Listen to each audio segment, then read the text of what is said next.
மக்களே இன்னைக்கு நம்ம எங்க இருக்கோம் அப்படின்னு பாத்தீங்கன்னா விருதுநகர்ல ரொம்ப பசுமை வாய்ந்த ஒரு இடத்துல ரியல் எஸ்டேட் கிரவுண்ட்ல வந்து ஒரு மஞ்சள் நீராட்டு விழா சூப்பரா பிளான் பண்ணிருக்காங்க. அதை யார் எடுத்து நடத்துறாங்க அப்படின்னா நம்ம ஏஆர்பி ஈவெண்ட்ஸ் தான் நடத்துறோம். ஸோ சார் என்ன மாதிரியான படைப்புகள் என்ன மாதிரியான வேலைகள்லாம் நடந்துகிட்டு இருக்கு? வந்து சார் வந்து ஒரு ரியல் எஸ்டேட் ஓனரே அவர் பொண்ணுக்கு வந்து மஞ்சள் நீராட்டு விழான்னு சொல்லிட்டு எங்கிட்ட கொடுத்துருக்காங்க.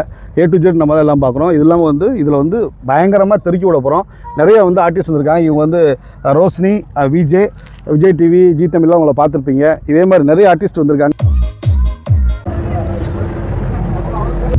டான்ஸ் ஆடுறதுக்குன்னு தனியாக ஒரு ஸ்டேஜ், ஃபங்க்ஷன் எடுத்துறதுக்கு தனியாக ஒரு ஸ்டேஜே தனித்தனியாக போட்டு பயங்கர பிரம்மாண்டமாக ரெடி பண்ணியிருக்காங்க. என்னென்ன டான்ஸஸ் இருக்குது, என்னென்ன சாங்ஸ் இருக்குது, என்னென்ன ஆக்டிவிட்டிஸ் இருக்குன்றதை போக போக பார்த்து தெரிஞ்சு ரெடி பண்ணியிருக்கோம். அங்கிட்டு இருக்காங்க எல்லாம் ரெடி பண்ணியிருக்கு. பார்த்துங்க பயங்கரமாக இதை பார்த்தா கிட்டத்தட்ட ஒரு மஞ்சள் நீராட்டு ஃபங்க்ஷன் மாதிரி இல்லை, ஒரு திருவிழா மாதிரி ரெடி பண்ணியிருக்காங்க. கண்டிப்பாக டான்ஸ் மஞ்சள் நீராட்டு விழாவே தாய்மாமா சீர் தான்.